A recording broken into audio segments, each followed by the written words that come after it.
Well, hi there, folks. Gene Burnett here from GeneBurnett.com.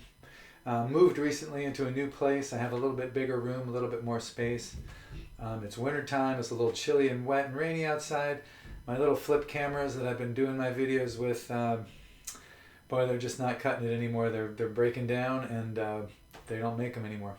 So I'm using my webcam, and I'm using my Yeti mic over there, and hopefully this will work, and I'll be able to share some Tai Chi stuff with you or other practice stuff from the comfort of my own home and not have to worry about all the noise and extraneous stuff going on outside in the world that I have to deal with in the park.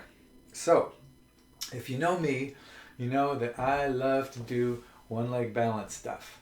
I love balancing on one leg and doing various exercises on one leg so that I don't know. There's something about if I can be totally centered on one leg, I feel like boy when I'm on two, I just feel so much better, stronger and more rooted into the ground. Also, I know it works the core muscles in an interesting way when you stand on one leg. Most people my age, I'm 63, you cross your arms and you lift your leg off the ground and they'll ask you to stand for 8 seconds or 10 seconds, and the majority of people can't do it. So. I've been training in this for a long time, so obviously I can do that. I can stand on one leg longer than that. But here's a few exercises I just wanted to share with you, things that I'm working on, and I might not even be able to do them successfully in this session here, but I'm going to just show them to you what I'm working on, not to show off, but just show what I'm working on. So I got a little timer. Timers are nice. It's around my neck. Oh, it's nice if you have a string like this, which is cool. And I've just set it to 1 minute. So the first thing I'm going to do is I'm just going to stand on one leg and for 1 minute. And while I do that, I'm going to let my arms kind of drift and suspend a little bit. So you've heard me talk about suspended joints. I mean, you have posture, and then you have relaxation. And then if you push back against that a little bit, you can float the joints a little bit. And when they're floated, it's like, I think of it as like being like a lead puppet. I'm very heavy, but I'm suspended from above. So there's freedom and mobility in the joints. So this represents that neutral state after you've just issued, say, martially, or after you've just done some work on something physically and in daily life, and you're ready to see which way it's going to go next. Do I strike again, or do I now do defense or something more retreating or whatever, just to adjust to the next moment. That neutral state is not flat hanging like you're sitting in a hammock. All right, we're going to stop that and start it again on the other leg. It's not just like sitting in a hammock that you have to get up from, and it's not holding yourself tight in a straitjacket that you have to break free from. It's being loose and relaxed and suspended. So the movements come from the leg you're standing on, not the individual limbs doing this, but the leg and core move when you're suspended. That's what causes your arms to move. So I'll do 1 minute on each leg, just suspending joints like this, just letting them float around. This symbolizes that neutral, that feeling in between movements when you're ready to shift gears and go into something new to adjust and keep your balance. So it's just a suspended feeling in here. Now I can wiggle my arms and legs separately, and that's also difficult in a training and takes practice, but if I suspend, it's even harder. It's my legs and core. I have to make my leg move, or make my arms move, or at least initiate the movement. So that was 1 minute on each leg with just suspended joints being loose and mobile. So now the next thing I do is I go and do 1 minute on each leg. And when I'm there, I'm going to bounce. So I'm going to lift the knee leg of the off-weighted leg a little bit higher, and I'm going to bounce into this leg. So usually it's about 130 bounces for me at this pace to get that in 1 minute. That's about 1 minute. But in this case, I have the timer, so I don't have to count. I know it'll be around 130 or 35 or so, depending on my pace, right? So I'm just bouncing like that. It's a pulse bounce. I've got tension in my leg. I've got strength in that leg. I'm sinking against that a little bit. I'm pushing back against it, creating that dynamic, springy tension. And then I'm bouncing on the one leg. It really helps to have good foot contact with the ground. Pay attention to that. I sit into my hips. I tuck my tail a little bit. I lift my chest a little bit. Keep myself loose and mobile, but loose and mobile and bouncing on that one leg. Right there. Now I switch to the other leg. And I'm on the other leg for a minute. Now I'm bouncing on this one.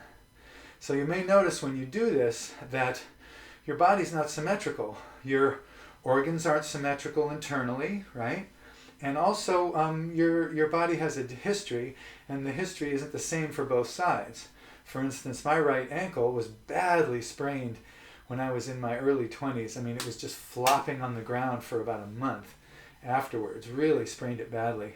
Before I even realized that I am prone to tendonitis, I'm prone to sprainings. So I just thought, oh, I screwed it up, and I just had to heal it. But that was way before I started even thinking of my body as something other than the machine that took my head from place to place. So my right ankle needs more attention and more stabilizing from my rest of my body than my left one does.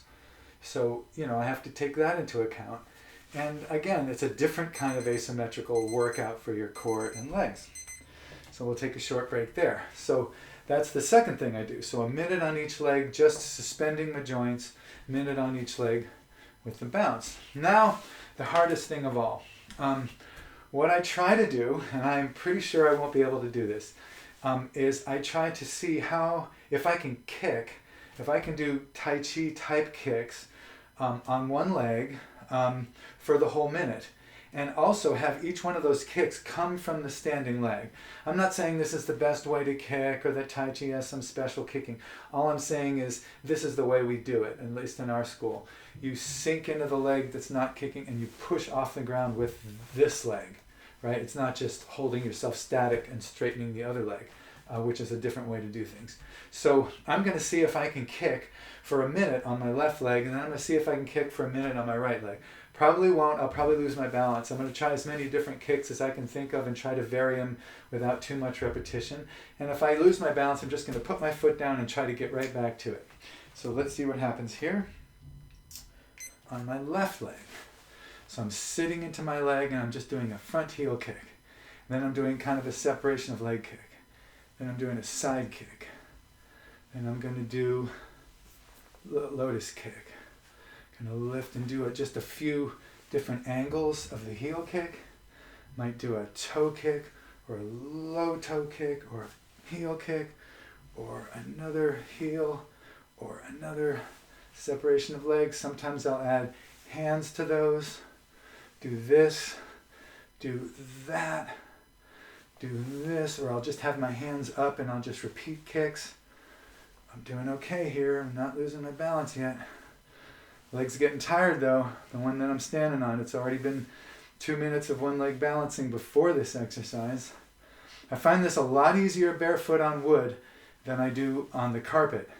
There's a carpet in front of this wood stretch of my room here, and if I do it there, it's harder. So, because it's a little squishy, but on the hard floor, it's easier. My foot really feels where it is. So let's see the right leg. Right one's harder because of my ankle. So we'll see. So I'm doing heel kicks. Back there, here, here, here, here, here, here, here. Oh, I'm gonna lose it. Boom. Here.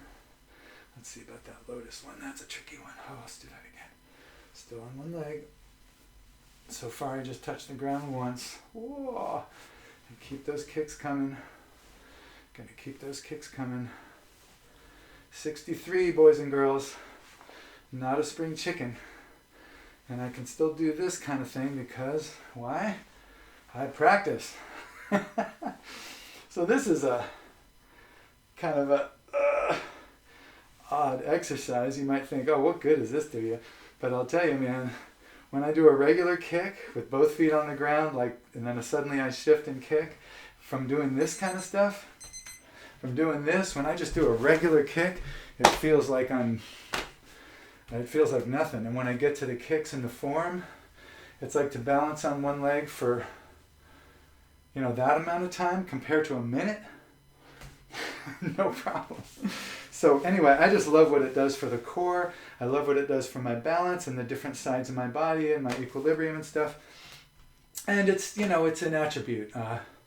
Grounding and standing on one leg and being able to do that. It's not a necessarily combat useful thing in itself, but boy, when you get to hitting pads or hitting, sparring and stuff, if you're good on one leg, if you can finish your move and just be on that leg and be fine, not be falling over or anything like that, it can be, it can have some bleed over into everyday life. Even just moving towards something to stop something from falling, or catch someone who's trying to do something that's a little dangerous or something. All those things involve legs and core and balance and strength and all that good stuff. So thanks for watching. I appreciate it. If you like this kind of thing, subscribe to my YouTube channel. Visit GeneBurnett.com for more information about stuff that I do. Take it easy and happy practicing to you.